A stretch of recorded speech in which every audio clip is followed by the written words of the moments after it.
Nas paradisíacas Antilhas do Mar do Caribe, encontra-se uma bela ilha de múltiplas cores, praias dos sonhos e campos férteis, cheia de pessoas trabalhadoras e alegres que foram testemunhas de vitórias e tragédias nos altos e baixos da história e do poder. Antes da famosa revolução com a qual Fidel Castro proclamou o Estado Socialista, a ilha de Cuba teve como protagonista e homem forte durante mais de 2 décadas ao coronel Fulgêncio Batista. Batista liderou um período de desenvolvimento econômico e social na ilha, no qual Cuba surgia como uma das nações mais prósperas e visitadas da região. Foi também um período de intrigas, corrupção e máfias em um país que nunca foi apoiado pela potência norte-americana. Depois, os mesmos estados apoiaram os guerrilheiros revolucionários e nas conspirações que acabaram por derrubá-lo e selar a vitória da Revolução Cubana. Hoje vamos conhecer esta história cada vez mais desbotada pelo tempo. Fala Reinaldo Carrillo, isso é a Nova Enciclopédia. E lembro-lhes que podem nos dar um grande apoio para continuar fazendo este trabalho, simplesmente deixando seus comentários, dando like neste vídeo e compartilhando o material com todos os seus conhecidos. Abaixo também podem conseguir um link, nada mais a acrescentar. Vamos começar. Fulgêncio Batista nasce registrado como Rubens Saldívar. Fulgêncio Batista nasce registrado como Rubens Saldívar em Veguita, em janeiro de 1901, na atual província de Holguín, na ilha de Cuba, como o filho mais velho de uma família católica de condição muito humilde e muito austera. Em sua família havia antepassados espanhóis, ameríndios, negros e até mesmo chineses, razão pela qual chegou a receber o apelido de índio ou o mexicano. Seu pai foi um soldado do Exército Libertador de Cuba que lutava para se tornar independente do reino espanhol, um mambi, como costumavam ser chamados esses guerrilheiros independentistas. Fulgêncio cresceu a poucos quilômetros de uma importante plantação da rica família Castro, onde 20 anos depois nasceria um menino a quem chamariam de Fidel. Desde os 8 anos, Fulgêncio teve que trabalhar em diversos ofícios para ajudar seus irmãos, como cortador de cana-de-açúcar ou aprendiz de alfaiate. Com pouca educação formal, aos 15 anos ficou órfão de sua mãe e fugiu de casa, vivendo por vários anos praticamente na indigência. Além disso, Fulgêncio era um leitor entusiasmado e tinha uma maneira de se expressar muito carismática e eloquente. Mas antes de continuar com a vida de Batista, é necessário mencionar a vida de Cuba. Desde meados do século XIX, vários grupos em Cuba se rebelaram sem sucesso para se tornarem independentes da coroa espanhola. Em 1898, após 3 anos de guerra entre os independentistas cubanos e as tropas leais à coroa, o encouraçado americano Maine explode em circunstâncias estranhas, e os Estados Unidos, que se consolidavam como a potência hegemônica do hemisfério, atribuem a culpa aos espanhóis e declaram guerra à Espanha. Os Estados Unidos derrotam os espanhóis em Cuba e recebem o controle da ilha. Os norte-americanos ocupam militarmente a ilha e começam negociações com os independentistas cubanos. Em 1900, por convocação do governo militar em Cuba sob comando americano, é eleita uma Assembleia Constituinte que aprova uma nova Constituição cubana que estabelece um regime republicano liberal. Mas antes de conceder independência aos cubanos e abandonar militarmente as tarifas para seus produtores, eles ficam com 70% da produção de açúcar, apropriam-se de enormes quantidades de terra que são vendidas para empresas americanas e favorecem seus investimentos no setor ferroviário e na exploração mineral. Da mesma forma, faz com que várias emendas de delegados cubanos sejam aderidas, como a famosa emenda Platt, que dava aos Estados Unidos o direito explícito e constitucional de intervir na ilha quando considerasse necessário e também restringia a política externa de Cuba. Finalmente, em 20 de maio de 1902, é proclamada a República de Cuba, com soberania limitada sob a vigilância americana. O nascimento de Batista coincide quase com o nascimento desta jovem república, que não isenta de conflitividade política e novas intervenções americanas. Nas décadas seguintes, a ilha experimenta um desenvolvimento econômico e social significativo, com movimentos e presidentes que faziam o possível para Batista, que aos 20 anos, em 1921, toma uma decisão que impactaria não só a sua vida, mas a de toda a ilha caribenha. Compra um bilhete para Havana e se junta ao exército da República de Cuba em 1921. De 1921 a 1923, ele entra para a Guarda Rural e, com sua atitude trabalhadora e obediente, eventualmente alcançaria o posto de sargento taquígrafo do Estado-Maior do Exército, de onde começaria a ganhar protagonismo e adeptos dentro das Forças Armadas e estabelecendo amizades com militares de alto nível.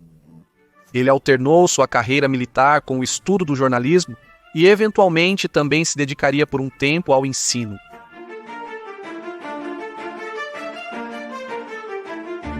Desde os anos 20 e 30, proliferavam em Cuba grupos nacionalistas, socialistas e revolucionários que levantavam bandeiras de transformação e de uma nova constituição para Cuba.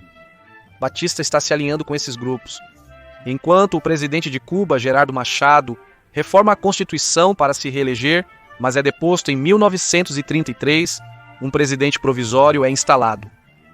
Com inteligência e carisma, Batista conseguiu ganhar a liderança de um grupo de militares que, juntamente com outros setores políticos, assinam um manifesto que exigia a elaboração de uma nova Constituição que substituísse a de 1901, onde estava constitucionalmente consagrada a polêmica Emenda Platt, entre outros elementos aos quais se opunham setores cubanos. Após deliberações e intrigas, ocorre em setembro do mesmo ano, 1933, a chamada Revolução dos Sargentos, que contava com Batista como um de seus principais líderes e com o apoio de outros setores da sociedade civil. Forma-se uma junta de governo de 5 membros que foi chamada de Pentarquia e presidida pelo proeminente civil Ramón Grau San Martín. Diante da necessidade de estabilizar a situação das Forças Armadas, um dos membros da Pentarquia, chamado Sérgio Carbó, decide promover de sargento a coronel o homem a quem, de fato, respondiam milhares de soldados do exército, a Fulgêncio Batista. Outras promoções são distribuídas e Batista é nomeado como chefe do exército de Cuba. Com isso, Batista se consolida como o homem forte da Força Armada, de onde se consolidaria no futuro como o homem forte de toda a ilha. Simultaneamente, surgiu um grupo de oficiais militares que ignoravam o novo governo e rejeitavam a Revolução de 1933, com o apoio do embaixador Ramón Grau e Batista. No entanto, Batista e Grau terminam a Ramón Grau e Batista. No entanto, Batista e Grau acabam esmagando os rebeldes em outubro do mesmo ano, na Batalha do Hotel Nacional. Dessa forma, o país estava se estabilizando militarmente, iniciando em 1934 um novo período político em Cuba, com Batista como chefe do exército. Politicamente eram tempos vigorosos e convulsos. Batista tinha a tarefa de garantir a ordem pública e não a socialistas e comunistas que viviam no país. Vários socialistas e comunistas que viviam no país. Vários presidentes provisórios foram e vieram entre 1934 e 1940, disse, sob o controle da sombra de Batista, que astutamente desenvolveu um bom relacionamento com o embaixador dos Estados Unidos. Dentro deste quadro, assim, Cuba continuou experimentando um considerável desenvolvimento socioeconômico, não isento de problemas como a grande dependência da indústria açucareira ou a monopolização de alguns setores em poucas ou empresas americanas. Como chefe do exército, Batista inaugura em cada província os chamados Centros Superiores Tecnológicos e os chamados Institutos Cívico-Militar, projetados especialmente para educar jovens de escassos recursos da ilha. Para 1940, sendo Batista um de seus principais promotores, é criada uma Assembleia Constituinte, o que era uma bandeira histórica para a ilha, com participação de diversos e respeitados setores da política cubana, desde republicanos até comunistas. Em junho, a nova Constituição é aprovada. Assim, o sufrágio universal era estabelecido dentro da época. Assim, o sufrágio universal era estabelecido dentro de um novo modelo parlamentar. Criava-se uma rede de segurança social e de serviços públicos, e um Estado benfeitor para os mais desfavorecidos.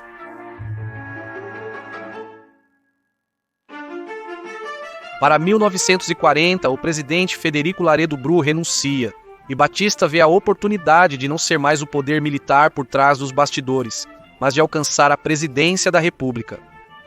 Depois de muitos anos acumulando uma rede de seguidores e amizades na alta política, Batista renuncia como chefe do exército e se apresenta como candidato da chamada Coalizão Socialista Democrática, que agrupava agrupações liberais, nacionalistas, sindicalistas e comunistas. É aqui que ele muda seu nome para Fulgêncio Batista, pois em seu nascimento o pai havia negado ao menino colocar o sobrenome Batista. Desta forma, Batista é eleito em 10 de outubro de 1940 como o primeiro presidente da nova Constituição recém-aprovada. Durante o primeiro mandato de Batista, Cuba viveu importantes melhorias em termos econômicos e sociais, e sua figura recebeu grande apoio popular, ao mesmo tempo em que a institucionalidade do jovem país se fortalecia. As exportações aumentaram consideravelmente, atingindo 450 milhões de dólares em 1944, enquanto o governo construía novas estradas e escolas e investia na mecanização agrícola e no início de uma indústria leve significativa para a ilha. Diferente da narrativa oficial da atual Cuba, desde então já existia educação pública e serviços públicos na ilha, instituições de crédito para as classes baixas. É verdade que grande parte da população vivia de forma muito austera e frugal, como era característica da vida no campo naquela época, mas sob condições materiais que estavam melhorando gradualmente, como acontecia em todos os países que estavam se inserindo na modernidade do século XX. Por sua vez, durante este primeiro governo de Batista, assim como todo o hemisfério americano, Cuba, como aliado dos Estados Unidos, declara guerra à Alemanha, Itália e Japão em 1941. Similarmente, em 1942, Batista estabeleceu alianças diplomáticas com a União Soviética, parte do bloco aliado.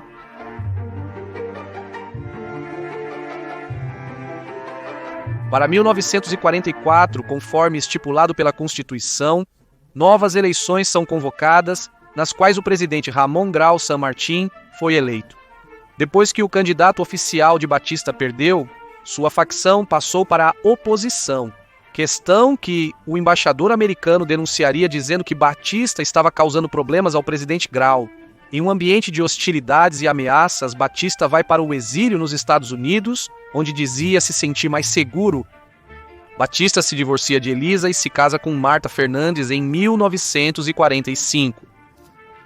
Lá nos Estados Unidos nasceriam 2 de seus 4 filhos. Após a partida de Fulgêncio em 1944, seguiram-se 2 períodos presidenciais em Cuba, dos quais surgiram denúncias de corrupção e especialmente ineficiência e ineficácia na condução do Estado. É importante ter em mente que durante estas décadas Cuba teve 2 partidos políticos predominantes, o Partido Revolucionário Autêntico, liderado por Ramón Grau San Martín, e o Partido Ortodoxo, liderado por Eduardo Chivas, ambos partidos de corte esquerdista, anti-imperialista e nacionalista.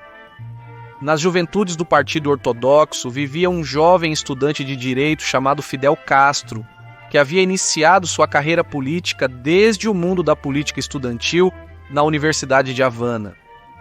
Durante esses anos de exílio americano, Batista continuou conectado à política cubana e em 1948 é eleito para o Senado de Cuba, mas de forma ausente. Ainda não voltaria ao país. Com permissão do presidente cubano, em 1949 é fundado o Partido de Ação Unitária, com Batista como seu rosto público.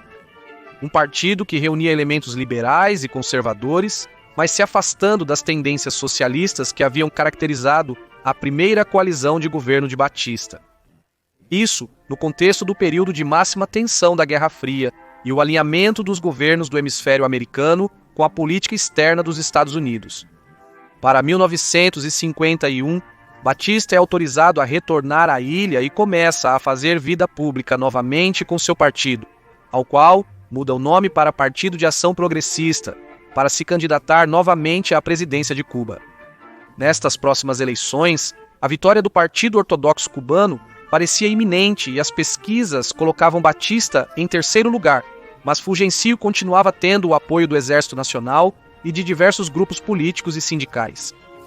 Diante de um cenário de conflito político ante uma possível derrota e instigado por seu círculo de aliados, que viam nos dois principais partidos políticos uma hegemonia inquebrável, Batista lidera um novo golpe de Estado 4 meses antes das eleições, assumindo o poder no dia 10 de março de 1952.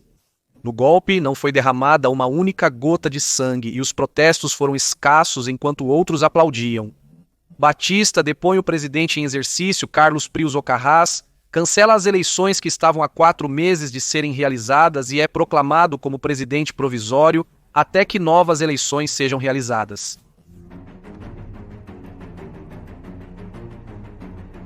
Em seu retorno ao poder como presidente provisório, Batista cria um conselho de ministros que substitui os poderes legislativos e constitucionais.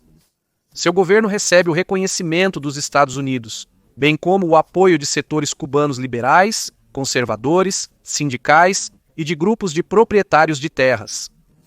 Embora tenha tido uma relação em alguns momentos tensa com o governo americano, ainda assim recebe apoio financeiro, logístico e militar sob os governos de Truman e de Eisenhower.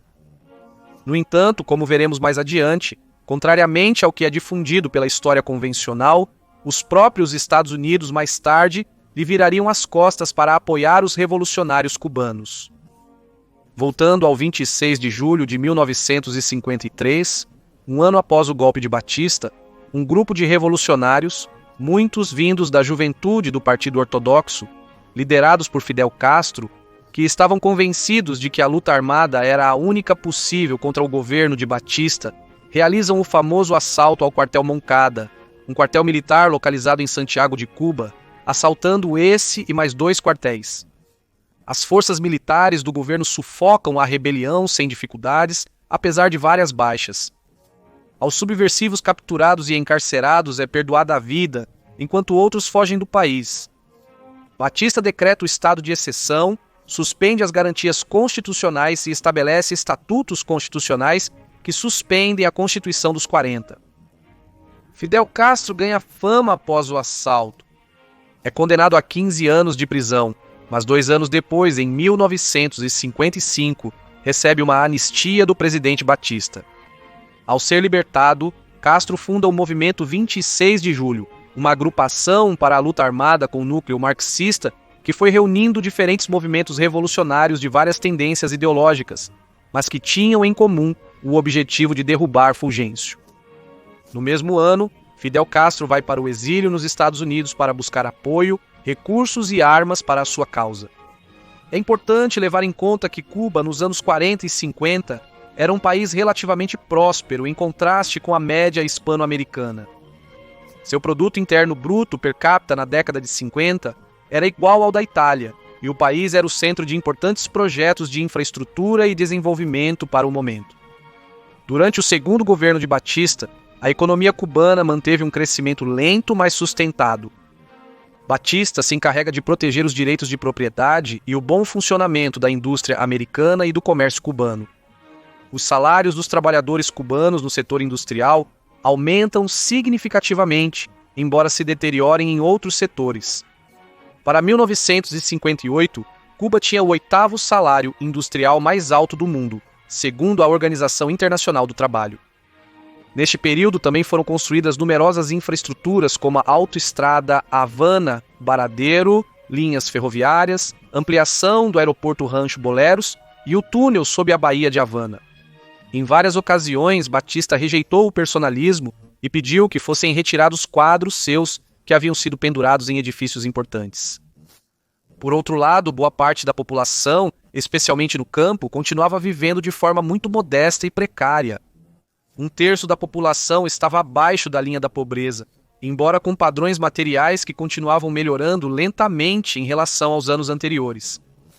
Ao mesmo tempo, houve um aumento do desemprego crônico que chegou a rondar os 15% e mais da metade da população tinha problemas para acessar água potável, serviços elétricos e moradias com boas condições sanitárias. Da mesma forma, as reservas monetárias caíram de 448 milhões em 1952 para 373 milhões em 1958 e, para o ano de 58, o déficit orçamentário alcançava os 800 milhões de dólares. A economia cubana era muito dependente do açúcar. Então, numa tentativa de diversificar a economia, Batista em seu governo promoveu o turismo, obtendo muito bons resultados, embora intensificando a já antiga tendência de Havana, de servir como um enclave para negócios de empresários e membros da máfia americana que, com vários incentivos fiscais, investiram muito dinheiro no negócio de discotecas, hotéis, prostituição, os cassinos e drogas em Havana, funcionando como uma espécie de paraíso de vícios para os turistas estrangeiros. São reconhecidos os nomes dos chefões Meyer Lansky e Luke Luciano, entre aqueles que estabeleceram relações comerciais lucrativas com o presidente Batista. Havana chegou a ser conhecida como Las Vegas Latina. Durante este período, também surgem numerosos protestos de movimentos estudantis, sindicais e socialistas, que foram reprimidos várias vezes em nome da ordem pública. Quando a oposição recorre à luta armada, a execução é retomada como método de punição governamental enquanto restrições são aplicadas aos meios de comunicação.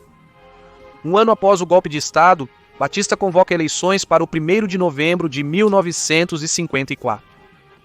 Batista seria candidato a uma coalizão entre seu partido, o de Ação Progressista, e o Partido União Radical e o Partido Liberal.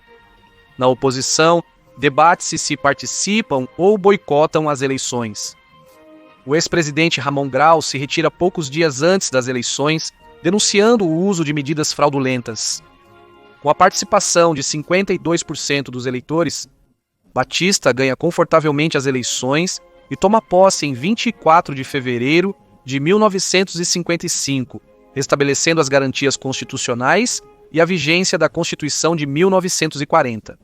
Em simultâneo, em 1955, nos Estados Unidos, Fidel Castro é recebido na sede do Conselho de Relações Exteriores, o grupo de pesquisa e lobby mais poderoso dos Estados Unidos, presidido pelo magnata David Rockefeller. O mestre de cerimônias desta reunião seria o agente William Wieland. Esta seria uma entre outras reuniões-chave que forneceriam o apoio político e financeiro necessário para a expedição que Fidel Castro estava preparando para derrubar Fulgêncio Batista. Não à toa, Nelson Rockefeller, outro magnata da família e futuro vice-presidente dos Estados Unidos, expressaria em 1958 seus bons desejos pelo triunfo da Revolução Cubana. Mas essa é uma história para outro vídeo.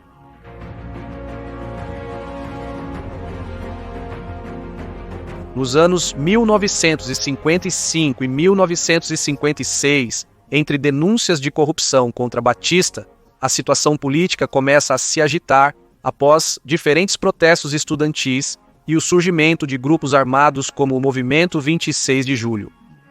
A Universidade de Havana era o principal foco dos movimentos socialistas e de outras tendências revolucionárias que se opunham a Batista, além de abrigar organizações armadas em seu seio. Por isso, a universidade foi fechada em 30 de novembro de 1956.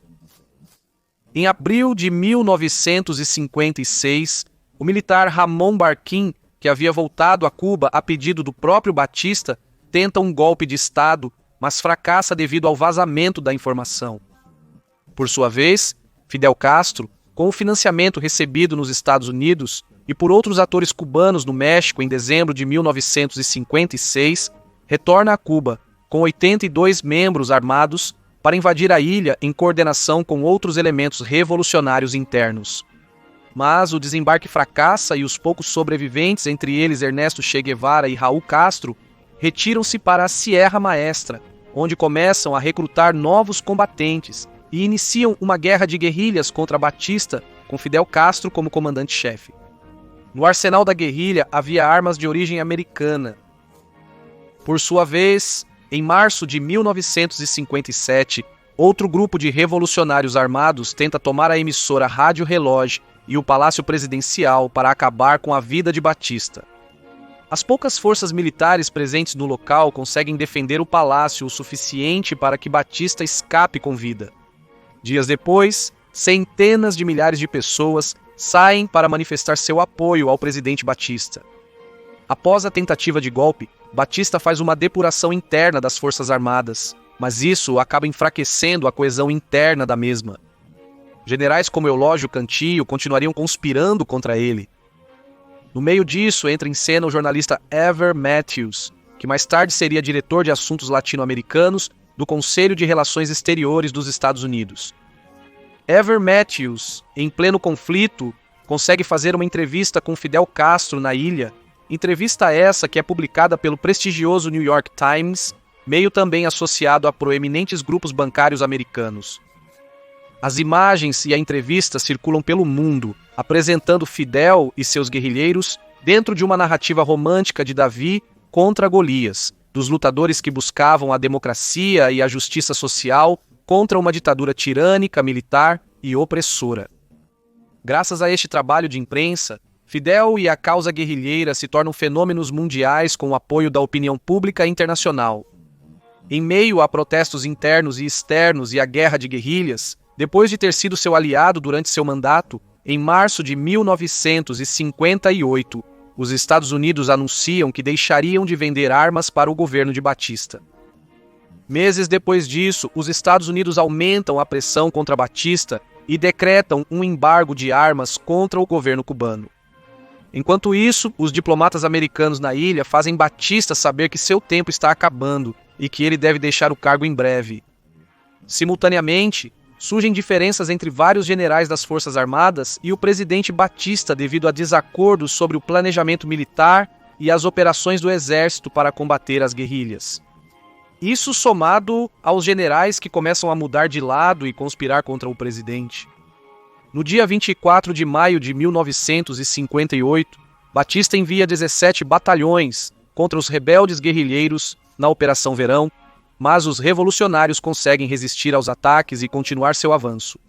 Com a chegada do fim do período presidencial, Batista convoca novas eleições para 1958 e postula seu próprio candidato oficial. Ramon Grau, como em 1954, retira-se das eleições denunciando fraude. As eleições são realizadas em novembro de 1958 e resulta eleito Andrés Rivero Agüero, o candidato de Batista.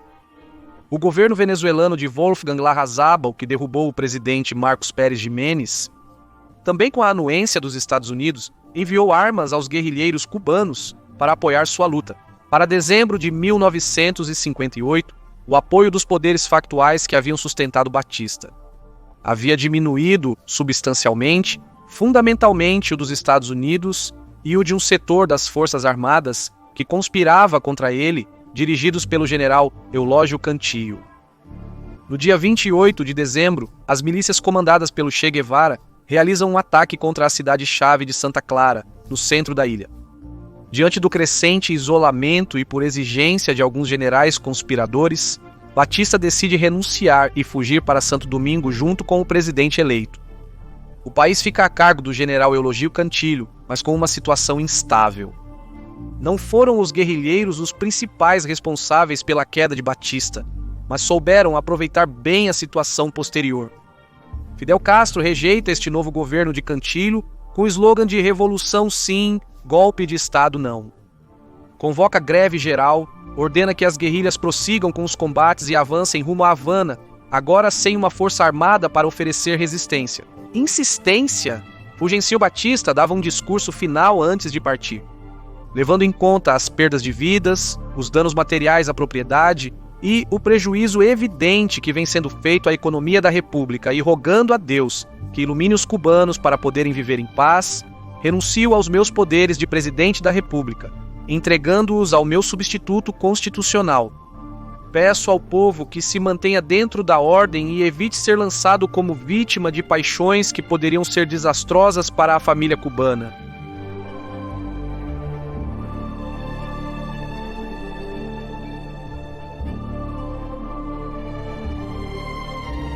Na manhã seguinte, no 1º de janeiro, as tropas guerrilheiras do 2º Frente Nacional do Escambré entram em Havana. Dia depois, chegam as tropas do Movimento 26 de Julho, comandadas por Camilo Cienfuegos e pelo Che Guevara, e detêm o general Eulógio Cantillo. Pouco tempo depois, as tropas do Diretório Revolucionário, outro grupo guerrilheiro, ocupam o Palácio Presidencial, o que causa uma disputa interna entre as forças revolucionárias. Em paralelo, no mesmo 1º de janeiro, Fidel Castro chega a Santiago de Cuba e a declara capital provisória da República. As agrupações revolucionárias proclamam o magistrado Manuel Urrutia Leão como o novo presidente da nação e a Fidel Castro como o comandante das Forças Armadas.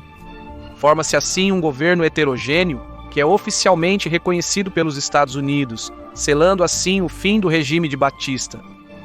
Os julgamentos revolucionários, as confiscações e a maneira como Fidel Castro vai deslocando os demais setores moderados para se consolidar como líder único são uma história que virá em outro vídeo. Batista deixa o país com dinheiro e bens avaliados em mais de 2 milhões de dólares. Primeiro chega à República Dominicana, onde o presidente Rafael Trujillo lhe oferece tropas, armas e dinheiro para retomar o poder em Cuba, mas Batista recusa. Depois decide ir para Portugal sob a proteção do primeiro-ministro Antônio de Oliveira Salazar e, finalmente, acaba se estabelecendo na Espanha do generalíssimo Francisco Franco.